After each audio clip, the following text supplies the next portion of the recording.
Dr. Elaine Leeder, And welcome back to the show. it's good to be here, David. Thank you for inviting me. Well, I say welcome back because in 2009, um, I interviewed you about and actually it's episode number 209, and I interviewed you about it was titled "Because We Are the Family in Africa" with Elaine Leeder. You are such a diverse person in terms of everything that you're involved with. I get Um, around. What can I tell yeah, you? I yeah, have an yeah, eclectic mind. yeah. Now, I should let our listeners know that your background is in social work, right? Originally. Originally. And so today we're going to go through a PowerPoint about your volunteer restorative justice work in prisons. Do you want to say anything to set it up, or shall we just jump into the slideshow? Well, let me just say, when you said that I'm from social work, that was very early in my career. I became a sociologist, and that's really more what Uh-huh. the work of my lifetime has become. I like studying people in different venues and cultures. That's how come I did the podcast, I Am Because We Are. That was the title, Yeah. about family in Africa, because I wrote a book about family life in Africa, Asia, and Latin America. And since that time, I've been working in prisons and also been a professor and a dean. And so I would say that I'm a dilettante in many ways, but always Me too. sociologically Me too. I looking. can really relate to that. Good, Yeah, good. well, let's So let's get yes, into I'm it. ready. Good, let's. I've And got a lot to say. okay, I hope our sound holds up. It was just being just a little bit wonky. So let's hope we have a good sound. So I'm going to bring up the PowerPoint now. I think you see the Good. PowerPoint. I do. Very good. We're Okay, ready to go. okay, So let's go. shall I just launch, or do you want to ask me any questions, or how I would you might like? cut. I might cut in every now and then to make a comment or ask a question, but mostly it's just do your thing. Okay. So I like to title this talk, "What's a Nice Girl Like You Doing in a Place Like This?" with about prison and spirituality. Because oftentimes, I'm older, I'm almost 80. I'm white, I'm middle class. What am I doing going into prisons? And the rest of this talk will sort of explain it. So if you do the next slide, Dr. Van Nuys, I would Yep. love to begin my Uh, talk. okay. Oh, great. Okay, let's see here. There we go. So let me first say that one of the reasons that I do this kind of work, it used to be I would work in mental health, and I worked in alcohol and drug treatment, and I did foster care. That was all when I was a social worker. But a lot of what I do really is based in the fact that my father was a refugee out of Lithuania. His entire Mhm. family was killed in 1941. He got out in 1939, and he's the only survivor in his family. So I lived with darkness in my past, as Uh-huh. well as the question of, why do people commit evil? And so I started out first by working in domestic violence, and I was a therapist with batterers. And then I kind of evolved into Holocaust education and taught courses on the Holocaust, became a scholar at the US Holocaust Memorial Museum, did research on my family, and realized that much of my work is grounded in trying to understand why it is that people engage in criminal behavior that the rest of us, mainstream, does not do. And so that was really an informant to my identity. I came also out of a Jewish identity, which has very strong emphasis in the values of social justice, compassion, and caring for the stranger.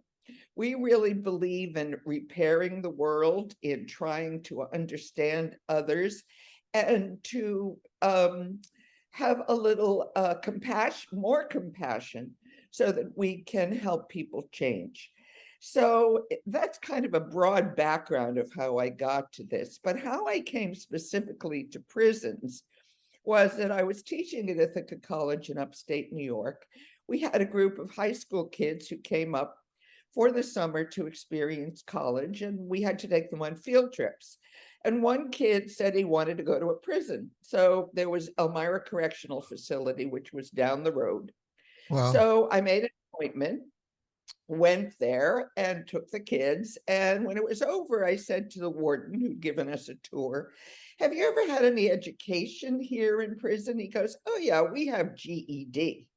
And I said, "Well, would you like anything more, like some college?" And he jumped at the chance. I went back to my university. I said to the provost, the chief academic officer, "I would be happy to teach this course for credit, but free. You know, all it would cost you is giving the guys 3 units of college credit." The provost said, "Sure, set it up." So for the next 5 years, I taught a course at Elmira Correctional Facility on Introduction to Sociology, which was the same course I was teaching at Ithaca College. So next slide, please. Okay, let me just make a comment here. I had, you invited me to join you and go. Uh, I think go San to Quentin. San Quentin, and frankly, I was scared. I just could, and I thought, well, they might take it easy on a woman, but I have a feeling I might be in trouble as a guy. So I had no idea that this work went back so far for you, that you had Oh, yeah. started it as early as you did. You've really been doing some version of this work for years. 28 years at this point Wow. in my life, Wow. always in Okay. the background. It had never been in the foreground, because I was being first a social worker, and then I was being an educator and a sociologist, and then I was being a dean. But always this work permeated my interest because Fascinating. of my background. So Yeah. next Yeah. slide. I'm going to try to get the next slide. I Here think we you are. succeeded. Here we You are. got it. So the picture on the left is the Elmira Correctional Facility. And as you can tell, it was probably one of the earliest prisons. I think it was the second one in the country that was built. I might be wrong. And it's a very dark, dank, ancient place. And I worked there for about 5 years running groups, teaching for the most part. And it was quite eye-opening and quite wonderful, actually. At first, I too was afraid, because we have those stereotypes about people in prison. But the Yeah. reality is that as soon as we got into the classroom, and I was doing what I usually do in universities, teaching, it was like being in any other classroom I'd ever been in. The guys were interested, they did their homework, they asked really profound and deep questions. They were better than my regular college students because they were a captive audience. They were Right. deliberative. They Right. cared about what they were studying. Well, then after a number of years, I got a job in California as the Dean of Social Sciences at Sonoma State. And for one semester, I was not working at any prison, and I really missed it. And so I knew of a college education program at San Quentin in California. So I began to volunteer there. And my experience there was equally um, remarkable. The brightest students I've ever had in my life. And the first time I was there, I was scared, sure, in both places. I remember the first time at Elmira, there was an altercation in the yard, and I heard yelling and screaming and whistles. And I thought, oh my God, this is it. And the guys in my class said, "Look, Elaine, don't you worry. We're going to protect you. We don't want anything to go wrong with this class." Wow. So I was Great. very well protected at every prison I ever went to. because the inmates, and I call them my students, not the inmates, were human beings, and they were just like you and me, only for socioeconomic and racial and structural inequality reasons, they were incarcerated. And my friends who might have done the very same things, maybe not murder, but drunken driving or any number of drug possession, could have done. But because of social inequities, most of the people that I work with were people of color or poor whites. Yeah. So next slide, please. Yes.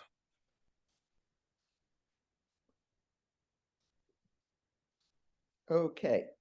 So my very first experience working in prisons was quite profound, actually, and I would say began my transformation, because I had every stereotype you would have about a prisoner, and then I realized that these folks are human beings. And as a result, actually, next slide, please, I wrote a book about my work. It's called My Life with Lifers, Lessons for a Teacher, Humanity Has No Bars. And And I I, had no idea that you'd written this book, that this was oh, out well, there. this book is actually used around the country. I like to write. Some people like to say I like to have written, but I like to write. I've actually written 6 books. This was number 5 or 4, I can't remember. And it really is based on my experiences in prison. And the subtitle is the key: Lessons for a Teacher, Humanity Has No Bars. What I have learned through my work in the criminal injustice system, I don't call it a criminal justice system, Mm, that people inside are normal human beings who had early childhood trauma. Almost everybody that I have ever right. worked with has had either violence or racism or problems in school, learning disabilities. I'm going to tell you some stories so that you can see, yes, there are people who are sociopaths. There are people who I would not want out on the streets. I will say that emphatically, but they are not the majority of the people that I have met inside. Most people who I've met inside transform themselves while they're in prison. And so humanity has no bars. Next slide, please. So a little background before I get into stories. There are about 1.5 million people in prison or jails in the U.S.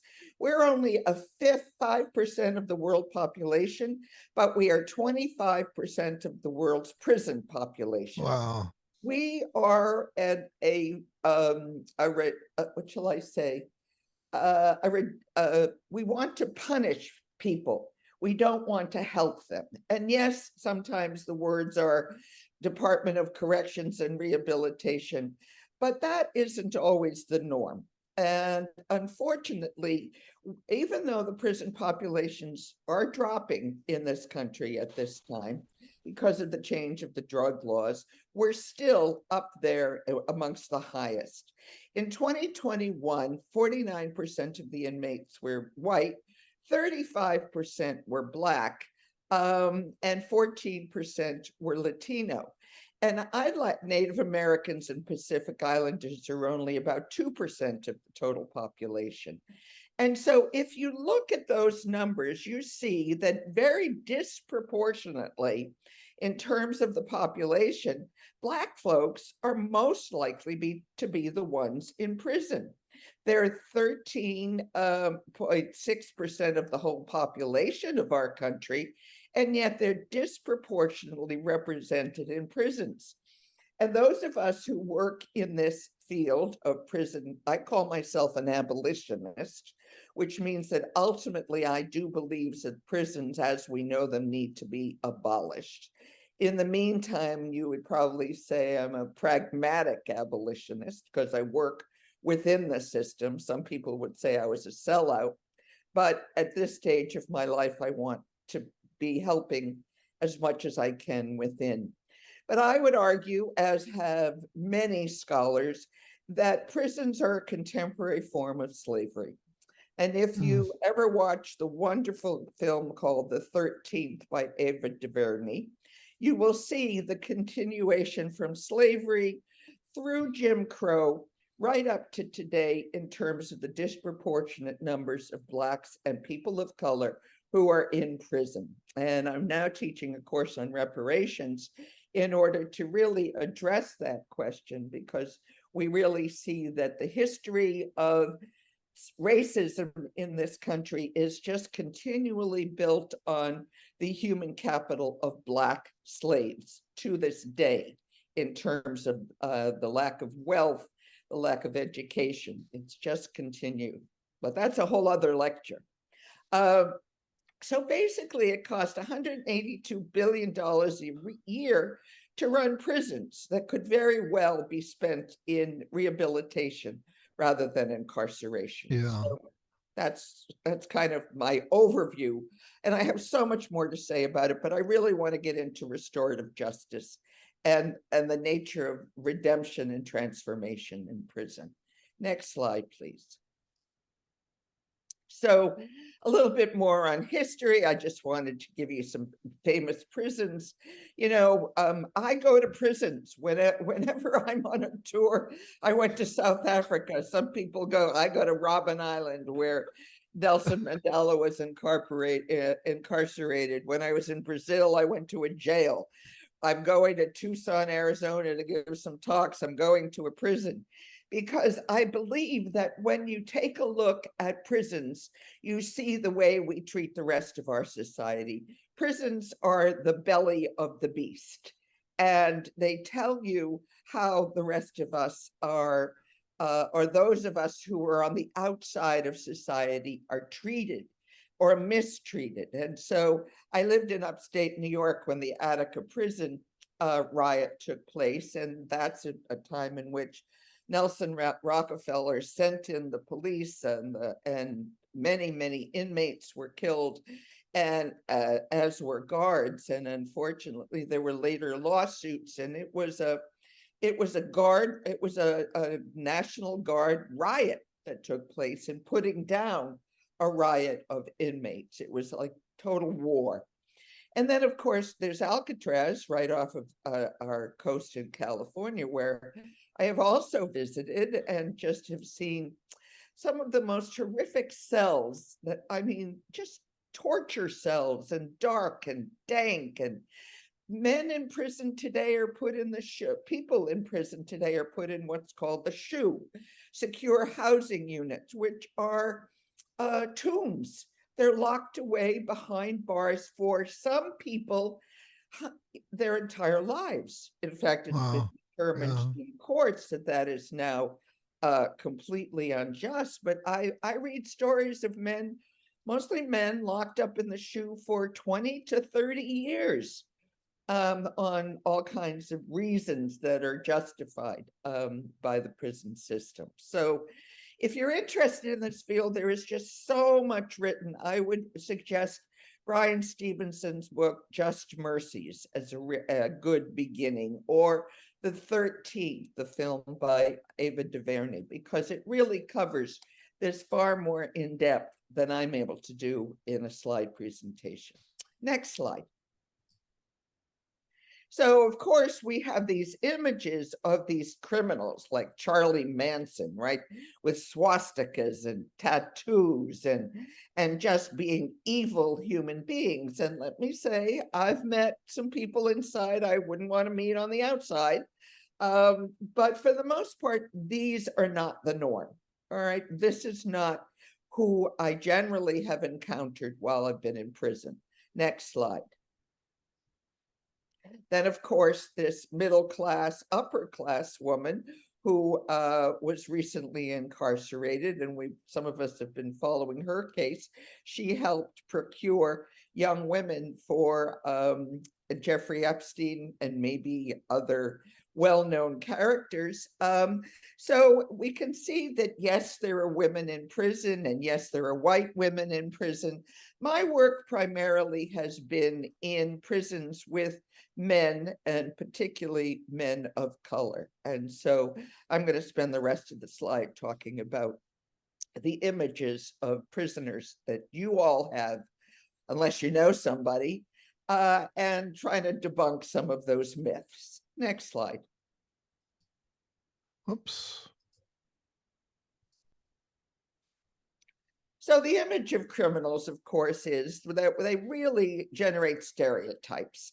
And the stereotype is usually, as we know, a generalization about a group of people, but it's often based on ill-informed views. And in fact, that's what I would argue about people who are in prison.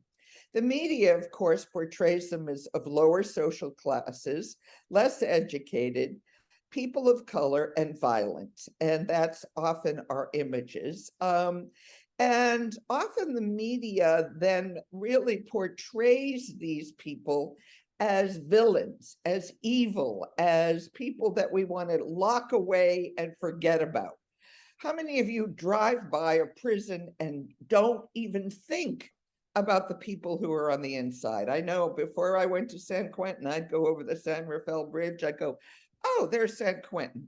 Think Right. nothing. Now, when I drive by, I think of the people that I know, people who've been there for 40 years. I know one guy, I'm going to tell you a story, who's been there was in for 42 years.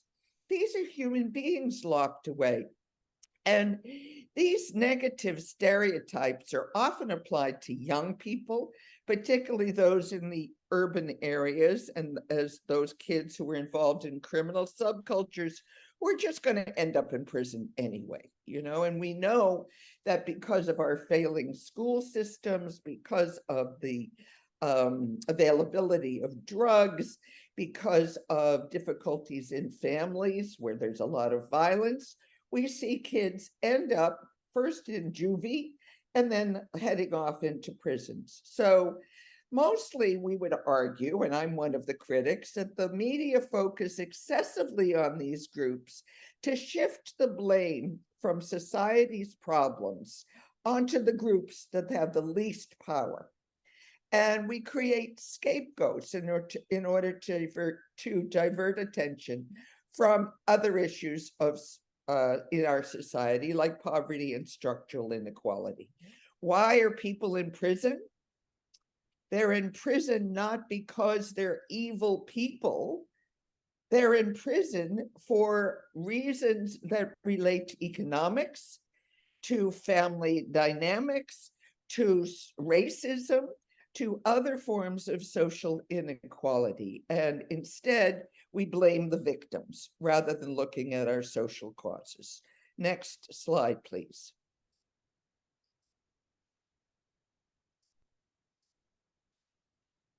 So I'm going to tell you about a couple of prisoners so that I can bring this home to you.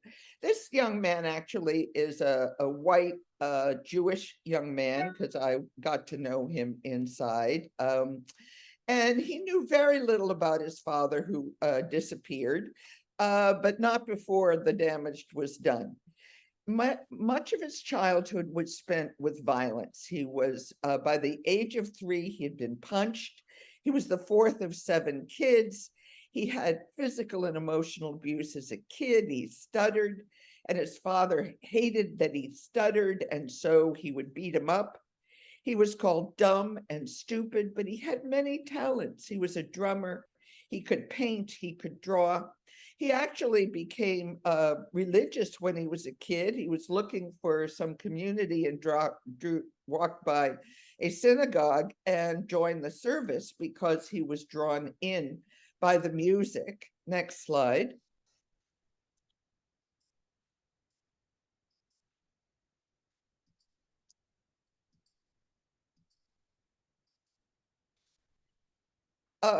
And he loved very much, as a result of having been in the synagogue, being Jewish, but it got taken from him early on. His mother bought a Christmas tree when he was 9 and began to call it a Hanukkah bush. And then she soon converted to Mormonism. The older siblings in the house began using drugs and alcohol when he was 9, and it became a flop house for hippies. He lived in constant fear that his alcoholic father and then his stepfather, who was Mormon, would beat him up. And so John had a childhood of violence. And that, for my own experience in working in prisons, is many of these men have been beaten as children. And Mhm. there's a phrase that many of you know, hurt people hurt people. Mhm. And he was hurt. I have another man I worked with, we called him Black. That was his nickname. He was a very dark African-American man. And he described to me how his father used to not hate him because he was of a darker skin than the rest of the family, used to beat him up. And one day he was in school and he read the wrong paragraph the teacher had said to him, to read. And Black read the wrong one. And the teacher said, "Oh, you're so dumb." And the young man, Black, went out and started smashing windows in cars as a result of that moment in the classroom and the abuse in his childhood. And eventually, when I met him, he had been in prison for 25 years. He had actually Wow. murdered his father. So John, back to John, was living in constant fear of throughout his childhood. Next slide, please. This is John. He was a very fine painter when I met him inside. I'll show you some more of his paintings because there was an art in prison program and he really took advantage of it. He also became an Orthodox Jew while he was in prison because he was able to do so with the help of a rabbi. So he came back to his religion. And next slide. His mother went to work when he was 10, and there were people who were hired to take care of the kids. One of the caretakers sexually assaulted him. He then went to live with his mother, its family, and they were all Mormons. And so that was the end. There was no more of that Jewish business for me, he said. I was forced to go to church and to seminary. And then by 13, his father had remarried and brought him back, and he went to work with his father and after school. But his step siblings hated him, and his dad, who was alcoholic, and thus the step siblings, who hated both him and the father, injected him with LSD twice while he was Mm. asleep. So he became target practice with a BB gun, right? And he said, I began to look for fights. I was a vandal. I was filled with rage for everything that had gone on in my childhood. Next slide. Here's some of his art that was done in prison, and you can tell he was pretty good. Every picture that he painted had a bird in it because a bird would be flying to freedom. And that was his image of what he wanted for himself ultimately. Next slide. That's such a sweet image. Yep, they all are. Mhm. So he was quiet. He was a stutterer. He broke windows.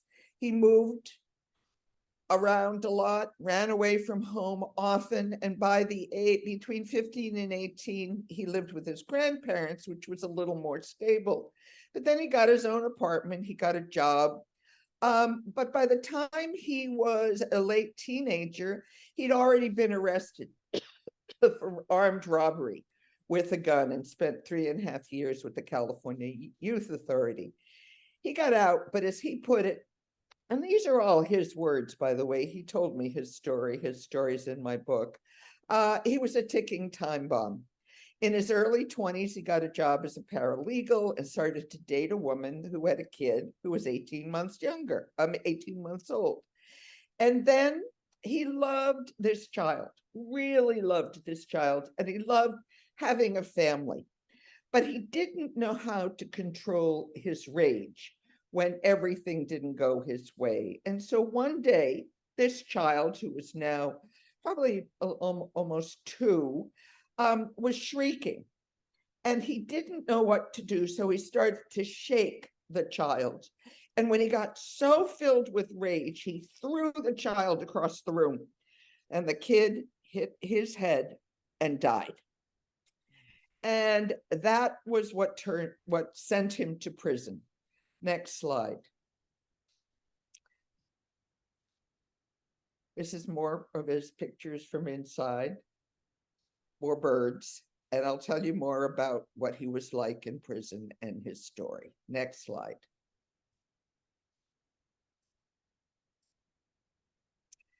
He told the police he'd wanted to be in a family, but the child just kept rejecting him. And he said to me, I destroyed his life and everyone connected to him. My world changed.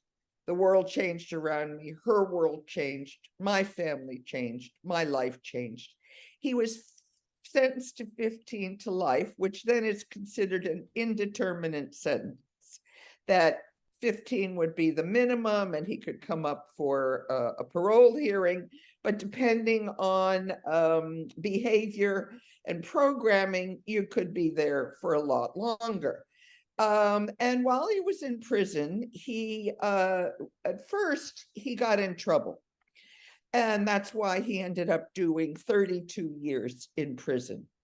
But those 32 years, after a while, he found his religion again, and he began doing repentance. And this is the point that I want to make about everyone that I'm going to talk about. Mm. There are ways of repenting with a true change of heart, with true remorse and forgiveness for oneself when one comes to terms with what they have done. He said to me, what I've learned in prison is that everyone has value and a spark of divine goodness in them. That spark of holiness obligates me to treat everyone with respect, with love and dignity. And what happened was that in prison, because he ended up really finding himself, he never had an altercation after he began this repentance. He never got marks or I can't remember the term, but there is a term for when you're in prison and you get some problems and you get more time. And after a while, he was a role model. He would break up fights in prison. And as a result, actually, when he went up for parole the last time, the parole board said, you're out of here. We don't think you belong here anymore. He told me when I met him, I should never get out of prison, Elaine. I killed a child. I don't deserve to be out there. But the parole board even saw the goodness and the change of his heart and the repentance and the sense of remorse and wanting to make right in the world. So he got out a couple of years ago. I did see him once when I went down to LA. And recently, as I was Googling, I discovered that he had died of cancer after being out of prison, maybe about 8 to 10 years. He had found a woman, fell in love, joined a community, and and did have a good couple of last years doing his art and doing work and being in love. So there isn't a happy ending to this story. But here's an insight into somebody who killed a child. And we often think, oh my God, you folks who kill children, you're evil, you're demons, you should spend the rest of your life in jail. Here's a story about how a guy did it and how he changed his life. Next slide. Yeah, quite a story, I must say. Yep. And I want to show you just a little more of his. And there's his bird seeking freedom. And I'll sort of end his story there. David, do you want to ask or say anything at this point, or? Well, I just wanted to comment about that story that, I mean, you made the point so well that nobody's past redemption And, you know, it's, it's easy for us as mental health professionals to find compassion for somebody like that. Yes, exactly. The word that I often use is no one is as no one is as evil as the worst thing they have ever done. That the worst thing that one has done does not define who we are. I mean, Yeah. each of us, Thank goodness. yes. I mean, I think the stupid things that I have done, the hurtful Yeah, things that I have done, and I sure. Me don't too. need to be defined by that, as these folks have been forever labeled, a murderer. And here are two more of my other friends, and I do call them my friends. I go to weddings, I go to birthday parties, I go to picnics. I feel embraced by the community that I have been working with. They become family to me. I don't have to have the boundaries that I once did when I was a mental health professional. I can get Yeah, right. involved with people's lives. So on the left is my friend Marvin. Marvin did, I believe, was 42 years for a crime he did not commit. And when I met him, the warden of San Quentin, introduced me to him. I'd been taken on a tour, and she said to me, "I'd like you to meet the mayor of San Quentin." I said, Huh. "I thought you were the mayor of San Quentin." She said, "Oh no, Marvin is." Marvin was the interface between the population and the administration. And he was an advocate for everybody. If there was an issue, he'd be in people's faces and get them fixed.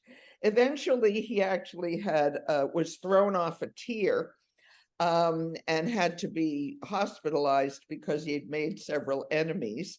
But finally, Santa Clara University found a way to get him exonerated. And even though he did 42 years, and now his life is dedicated to elders who are in prison, to prison reform, to hospice programs inside. He's a Sometimes people would call him a thorn in the side because he's in Sacramento lobbying all the time for prison reform. And the man on the right was one of my students as well. He was in one of my groups and is now out doing restorative justice work as well. So there are two of my friends. I want to say one other thing. I was once at a picnic in Oakland with a lot of the guys who had gotten out, and their wives and their children. And, some of the guys came in with tattoos and some on motorcycles and others, with their families. It was a mixed group. And I sat down next to a woman and I said, "Oh, who are you here with?" And she pointed to someone I had known in prison. And I said, "Oh, he's a really nice guy." And she said, "Oh, yes. San Quentin makes wonderful husbands." And I said, "What?"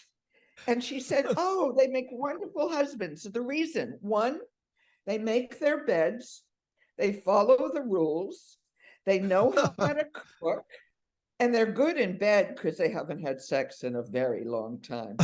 I recommend San Quentin husbands." So there you go. Those of us who know that there is transformation inside. Next Wow. slide. Yes. That was at a wedding, by the way, of one of our colleagues. So a colleague of mine, John Irwin, who has since passed away, was a prisoner in his youth, eventually got his PhD in sociology, wrote a wonderful book called Lifers that's still in print. And he talks about how there are basically four stages that people who are in prison go through in the process of self-redemption. First, there are the awakenings, and the awakening is the beginning awareness that what they did, well, many people have this before they come in, but often those who don't are not yet really aware of the harm that they have caused. They might know they're in prison and they know that they don't like their lives, but they could be blaming their parents or blaming the victim of the crime or any number of ways of denying their culpability. In fact, you can often know when someone has not gotten to awakening when they say, well, I caught a case. It's like catching the flu, right? I caught it from somebody rather than I did it. And so we often confront people when they say, I caught a case, with, no, you didn't catch it. You did it. That's why you're Yeah. here. Of course, I have to say, I know several men, including Marvin, who I just described, and one that I'm working with now at Pelican Bay, who did not do the crime. And there are many falsely accused people in prison who were incarcerated, some for the rest of their lives, because of either false testimony or any numbers of manipulations that have put them there. But for those who really did the crime, awakening is the beginning of it all. And then once one is beginning to take responsibility, it's very useful to do programming. Some prisons have really good programming. San Quentin has 3,000 volunteers. So they have, dog programs for training dogs, and they have gardening, and they have self-help, and they have education, and I mean, any number of programs. All right. But many prisons are not as sophisticated in terms of programming. So sometimes it's just NA or AA, or sometimes there's correspondence programs that can take place. So, but the beginning of programming really does make a difference, because that's where people begin to look inward at what it is that they did that brought them to this place. How did they harm another person? How did they harm the family of that person? How did they harm their own family as a result of what they've done? And so programming is really key to the transformation. Then comes atonement, the real sense that I must do something to make good, make right for what I have done. And I'm going to describe some of those in a few minutes, because I've seen a lot of atonement. And ultimately, there is a sense at the end of this process, which it takes a long time, of redemption, the sense of I'm transforming myself. I am redeeming myself from the harm that I have caused. I am trying to make it right in any way that I can. I once had a young man say to the father of a young woman that he killed, there is nothing that I can do to make right the fact that I caused the death of your daughter. And the father remarkably said, yes, there is. What you can do is never use drugs again, so that my daughter's life will have not been lost in vain. And that young man is staying clean, and we hope that he will continue. So there is redemption after the atonement. So next slide, I want to tell you some of these stories. Great. So let me say, my transitions have been from teaching to running self-help groups to now doing victim offender dialogues. I felt that each one of them I needed to get deeper into the work. Education is wonderful and transformative, but I didn't really hear their stories in depth. Self-help groups were fabulous because people really started to get tools for self-growth. But I wanted to see the actual transformation. So I was lucky enough to, and this is what I do now, volunteer with an organization called AHIMSA, which is an organization in Berkeley, California, that does restorative justice. And what restorative justice says is that the crime is an act against the victim, that crime as an act against the victim shifts the focus to repair the harm that's been committed against the victim and community.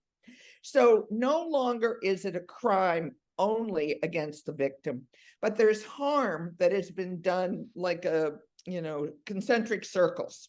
Mhm. And that in order to make any changes, you really have to work with the person who did the harm to change and prevent further offending. And you see them not as criminals so much as someone whose life has to be restored, brought back, if you will, to their original goodness, like we all were as we were children. So there's a really interesting process that we engage in. And so generally what happens is I get referrals through a HIMSA from the California Department of Corrections and Rehabilitation. We call the victim of the crime because that's the person who has to seek the restorative justice process. We hear from them what happened, the consequences of the crime, and if the person has died, then we talk to the family of the victims about their lives and what's happened to them as a result. Then we go to the prison and we talk to the person who did the crime, the person who did the harm.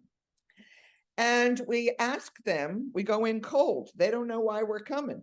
And we ask them, would you like to meet with the victim or the victim's family? Generally, and I can say this is probably 98% of the cases I've worked on, they say yes, immediately. And hardened, tough guys with tats and looking like, the stereotypes, weep when offered the opportunity to meet with the person that they have harmed or the family. And then we meet for 6 months, sometimes a year, with the victim to prepare them for what they want.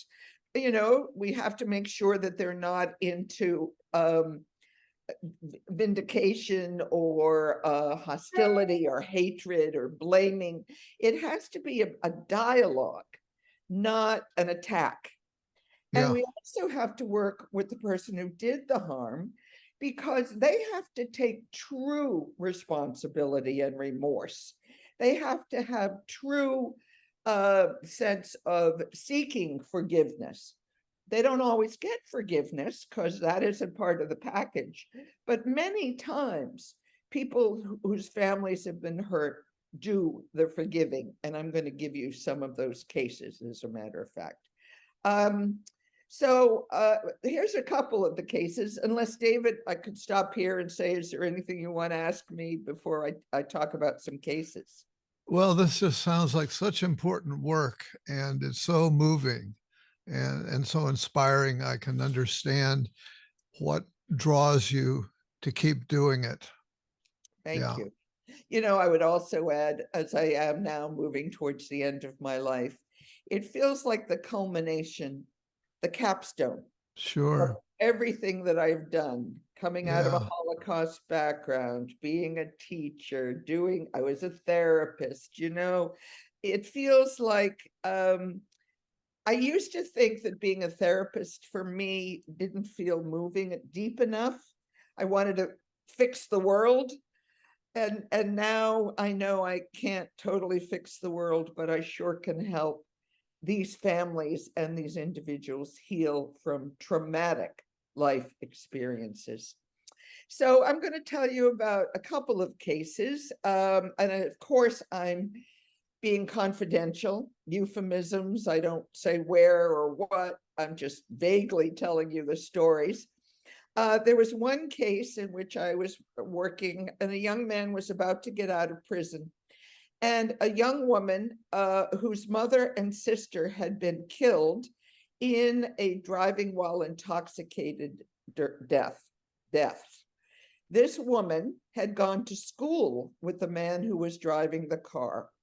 She was coming home. They were coming home from her bridal shower. He hit them head on, and her mother and her sister were killed.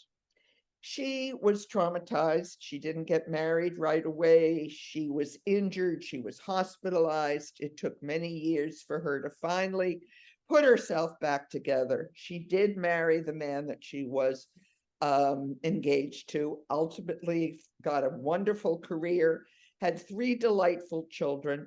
And now we are 20 years later. And the young man, who is now in his 30s, is about to get out and come back to the community where she lived. And she did not want to encounter him on the street without first having a dialogue with him. So we hurried to do this because he was getting out within the next month or two. And I went and saw both of them, set up the dialogue, talked to the prison, which is never really easy because you got to get clearance and people have to wear the right clothing. And, going into prison is generally not like going to a rock concert. I mean, it's Yeah. it's much more rigorous screening, and then even the airports. And so we finally got clearance. I took her into the prison, and we went into a cell, that's the size of a tiny cell. And there they sat, me and the two of them. And the first thing they did was they shook hands, but then they hugged, which really shocked me. You're hugging the man who killed your mother and your sister. And then they wept in each other's arms. And then they sat down, and then they did some small talk, remember when we were in high school, and remember so and so. And finally, the young man said, I'm getting out soon, and I don't know much about the people that I killed. Tell me about your mother and your sister. And Mm. so she spent at least a half an hour talking about her mother and her sister. And then he said, I'm going to be out in a week or two. Could I meet you? And could we go to the cemetery together? Wow. I want to bring flowers and honor them. I can never undo what I have done, but I need to honor and respect them. They got out, he got out, and they did that, and they have periodically been speaking in public together about drunken driving Wow. and the consequence. Yeah. So in one session, I have to say, I was more effective, and I didn't do the work, they did the work, than years of psychotherapy with a victim of a crime like that. Right. Maybe you need the therapy to get to this point. But I felt, as I always do, incredibly privileged and honored to be in the presence of remarkable people who are going down into the depth of their pain and connecting with each other. Now, if that's not restorative justice, nothing is. If that's not Yeah. redemption, nothing is. If that's not forgiveness, I say to myself, get over it if you're angry at somebody, Elaine. Look at the forgiveness that's taken place here. I've learned so much from watching these people that I try now to always forgive someone or ask for forgiveness. I can be a little edgy and a little sharp-tongued. And now I catch myself when I do it, sometimes beforehand, and apologize because I realized that was unnecessary. And I'm learning it from these folks. Yeah. I've had issues in my family for years. I forgive. They did the best they could. And I have to get over my petty little grievances when I Hmm. watch people go through something like this. I'll tell you some more. I have cases galore. I'll talk about the murder of a young woman. In this case, the mother wanted to meet with the man who killed her daughter to find out what she said as she lay dying. Can you Hmm. imagine asking, what did my daughter say as she died? And this young man wrote a remarkable letter that I still quote. It's something like, they never met in person, but we did enough prep that they could communicate. And he wrote a letter saying, every day I wake up and I think of her. When I brush my teeth, I think how she cannot brush her teeth. Every day I get up and I live for two people because I killed her. Wow. She'll never have children. You'll never have grandchildren. I honor you and I respect you. I know you can never forgive me, but I want you to know how very sorry I am for what I have done. He was high on methamphetamine and pot and just killed a young woman who he thought was stealing from him. He was a dealer, and then it all evolved rather horrifically. And another case that I'm working on is related to a kidnapping in which a mother and a daughter were kidnapped and held at gunpoint. And now, 20 some odd years later, one of the young men is out, and we had a remarkable victim offender dialogue in which he read a letter to each of the kidnapped victims apologizing for, at such and such a day, I held you captive at gunpoint, and for this I apologize, for traumatizing you, for this I apologize. And it went on. We were in there for 7 hours with real deep discussion about how did he come to commit this crime? Why did he do it? What was the impact on his family? And his mother and his sister were present for the dialogue, and they talked about the impact on them of his having gone to prison for so long. And the victims of the crime and their support person talked about the consequences of the crime on them and how long it took them to overcome it. And in the end, again, they were hugging. They were promising to see each other again in the future, ultimately to work together in some way to carry this message on the road. And finally, I'll tell you about one of the most recent cases. A young woman her father had been stabbed to death 27 years ago. And her entire family hated the man who did the killing. He had been a friend of the family. She went to prison to visit with him not long ago, completely forgave him for what he did, and is now trying to help him get parole after 27 years, because he too has changed his life with a deep sense of remorse and transformation. He's programming.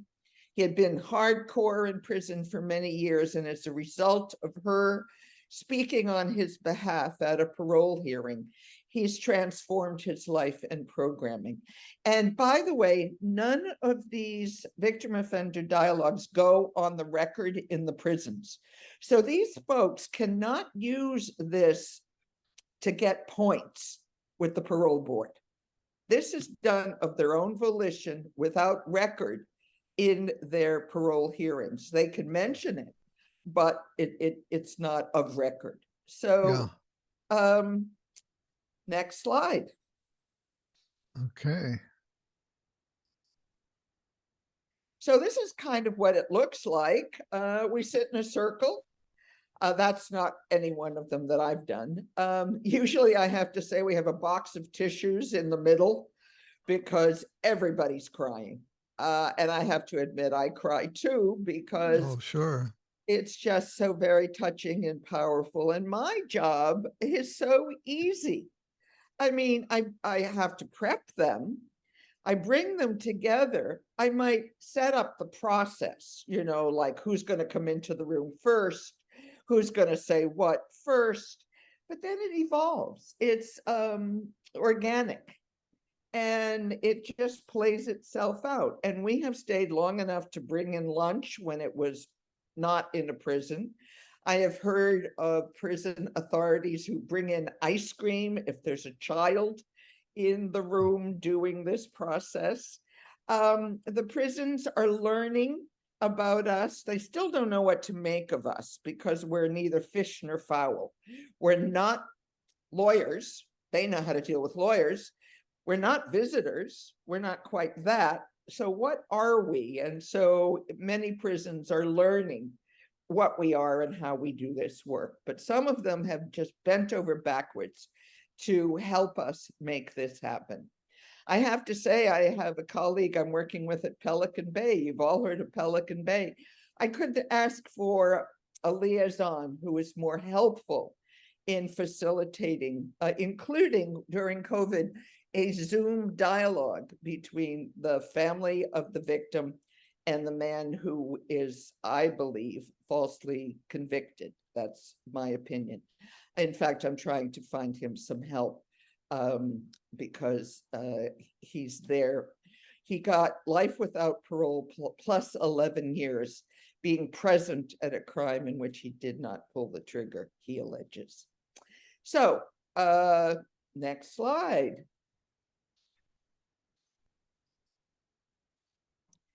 So, what is restorative justice? These are very humanistic values. The values are that all human beings are really worthy, everyone, and that we can return to our original purity or cleanliness, or however you want to see yourself as a person before life hurt you. I mean, I look at the lines on my face and I say every line is something that was an activity in my life. And when you look at little babies, they're still pure, unlined, and you can return to that, but having gone through enormous trauma and transformation. You also, I have learned that we have to have compassion for our fellow human beings, even the most evil, as we might call them. When I was studying the Holocaust, there was a book, it was called Ordinary Men. And it was a story of men who were part of the Einsatz group and the roving killing teams that ran across Europe from Germany under the Nazis, who would be killing teams. And they were interviewed, Battalion 101, they were interviewed after the war. And they were ordinary men. They did not start out being killers, but when they got to the war, they were ordered to kill. And when they killed the first time, they were sickened by what they did. Their superiors had to give them alcohol. They had to insist that they do the killing. And eventually, they became desensitized to what they had done. And they were afraid of the shame that would come upon them if they didn't do what they were supposed to do. Shame from their fellow soldiers, shame from their family because they were honoring the fatherland.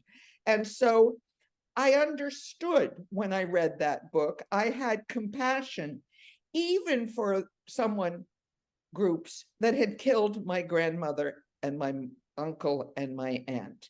It doesn't mean we forget. We'll never forget. But we can forgive if we understand how it happened and why it happened, and if there is true remorse for what one has done. Restorative justice believes engaging in loving kindness as we interact with others, which is why I try now to catch myself with my sharp tongue, trying to be loving and kind. And that justice is necessary, and not just through the criminal justice system. The criminal justice system is adversarial. It sets up the DA and the prosecutors and the defenders, and they build a case. They don't tell their stories. The victims and the person who's accused can never look at each other or talk to each other. The victim can read a statement, but the person who did the crime has often been told, do not turn around and do not make a statement because it can hurt you. And so that's a system that is not humane. It doesn't allow for direct communication. We learn in restorative justice that all human beings are quite unique, and that each one is formed by the various experiences that they've had, and that in order to restore them to who they were, we have to understand what happened to them and why they became who they became. that we must be thoughtful in the words that we speak. Don't just blurt out any stupidity without thinking ahead of time. And that we must care for those among us who are our strangers. And who could be stranger in all of this than the person who killed someone in your family? They are the other. And yet here we are in restorative justice, making every effort to care for the very person who did the most harm to you. It's a remarkable experience. David, do you want to ask me anything about this? We can move on. I have more to say. Really, if there's more to say, I'll let you say it. I do have some comments, but I'll wait till you're done Okay, saying I'm what you want to almost say. at the end. Sure. Okay. Next slide. So I just wanted to talk about organizations in case any of you would like to get involved in this. There are college education programs, and there are only 27% of the states offer such. Without a high school education, there's a 60% recidivism rate. With a college education, there's only a 19% recidivism rate. And that's just community college. We're not even talking about four-year colleges. So if we had more education in prisons, we would really see transformation taking place through education. I love it when I'm in the classroom watching the bulbs go on and people making the connections and helping each other. You see inmate helping inmate. They become a cohort, a class. They become your students. They don't become prisoners or criminals. Next slide.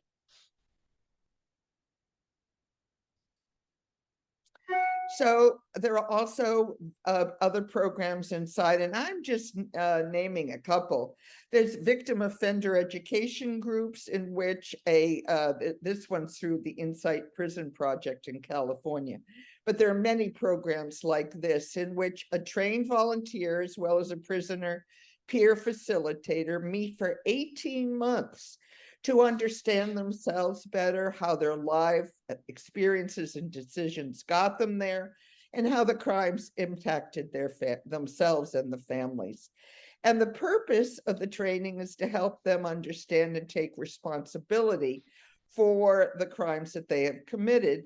And then ultimately, after the 18 months, they meet with the victims for a healing dialogue. And often it is not the victim of their own crime. This is more a group experience, but victims of crimes that are similar, so that the person who did the crime can hear from another sexual assault victim what it's like to have been victimized. And so there's ways of helping out and running groups inside. Every state in this country has restorative justice programs. So one just has to Google them: restorative justice Boston, restorative justice Oakland. There's plenty there. And there are ways of getting involved. And if you don't want to do any of this stuff, just learn about it, read about it, learn about prisoners. Don't drive by the prison that you go by and forget about those people. Remember, there is humanity behind those walls. Next slide. So let me just say as my conclusion, working in prisons is the best work I've ever done in my life.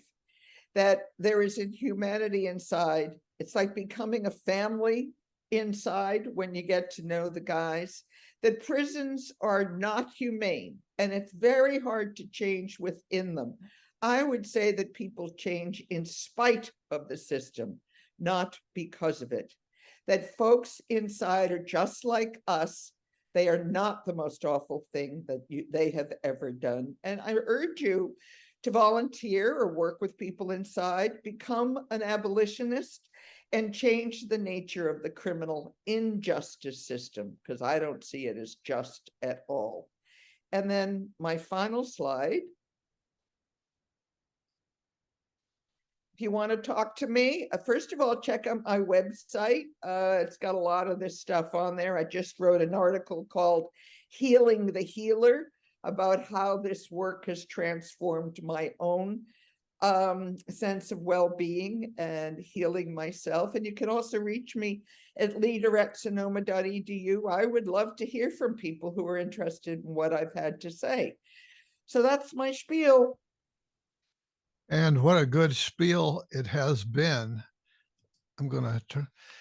So this is such inspirational work that Thank you've described to us, and uh, it's a wonderful work. A couple of questions that came up in my mind was you said it's like each time it's a challenge uh, to persuade the prisons that you go in and you're some kind of odd duck that they don't understand. So that's on the one hand. On the other hand, though, you make it sound like there's really a lot of growth in this area, volunteer organizations and so on. So it sounds like there's a real movement there of. Well said. I would say yes. The actually California Department of Corrections, which is the state that I'm working in, now always has had a victim services. And now they have these victim offender dialogues as part of the services to be offered to victims of crimes. They're not very well publicized here in California, but should they hear of them, it's now coming from the top. And because it comes from the top, each prison must accommodate us. And we're not fish nor fowl because they're not sure what yet to do with us. But as they learn, they get better and better. So I have to say, I've gone to California Correctional Institution in Tehachapi a number of times. That's been remarkable. I mean, they meet us at the gate. They give us water. They're welcoming. They come afterwards to hear. They can't hear details. They are grateful. They follow up. They're lovely. As I said, Pelican Bay, my liaison there gets it. He wants this to keep happening. And so, Yeah. yes, and the movement is growing. Restorative justice is pretty much in every state in the union. And it's not just in prisons. It's in high schools and elementary schools. And I have a friend who's working with district attorneys, helping them do restorative justice in their communities rather than going to court. And so I would say restorative justice, it's becoming part of the mainstream. It's just not as far as it can go. And those of us who are also abolitionists would say, well, you're just tinkering with the system. You're not making it any better. You're fixing it within. And I would say, yes, we're probably putting Band-Aids on cancers, but at least the people who have the cancer are feeling better until such time as we truly fix this criminal injustice system. Have you had any opportunities to speak to organizations of people who run prisons to sort of? No, I'd love to. I've not been there must be such organizations, Oh, such yes. associations. Oh, yeah. I have a colleague who used to teach in the criminal justice department who goes out and teaches wardens. And, it's a good idea. I should get in touch with him and ask to come along for some of his trainings and get myself into that community. Right now, Yeah. excuse me, I'm work mostly your podcast. I'm going to churches and synagogues and community centers. I have fortunately received a grant from an organization to do these talks for the next year. So maybe I'm taking the low-hanging fruit to begin with. I should be going for some of the harder organizations. One other question: in your prison tourism, going around, I'm embarrassed by that. Well, have you been to Scandinavia to look at? We've heard stories that, at least in some Scandinavian countries, that there's a different attitude. I've read about them. I've not visited. Israel is actually, surprisingly, given the politics, are pretty good too. Scandinavia too. They have dormitories. They don't have cell blocks. Right. They have education. They have family visits where people can come in and spend, days together. We don't do any of that except here and there. You have family visits. Mostly it's in the visiting rooms that are chaotic. So there are different models to incarceration. I mean, I don't believe in incarceration. I believe in rehabilitation. Yeah. But yes, there are better models than we have. I think we are a barbarian society as in terms of how we treat our prisoners.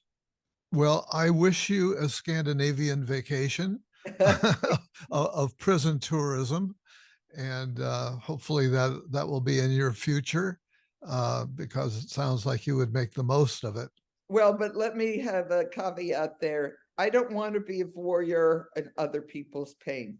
And Uh-huh. so Right. Of prison course. tourism has, it's kind of like going to slave plantations. Yeah. Okay. You Yeah. know, it's a mixed bag. I want to know so I can know what's better, and I want to know because I want to know what's worse, but I Good don't want to point. be warrior on people's pain. Yeah. Good points. Well, I'm so proud to have you as a colleague, and and to see, hear about, and see these wonderful changes in yourself. Uh, Not that I ever experienced you as a toxic person, but by your own report here, it sounds like it's been a remarkable spiritual experience for you, and I want to thank you for sharing them with us on Shrink Wrap Radio. Thank you, David. It's been an honor once again to work with you.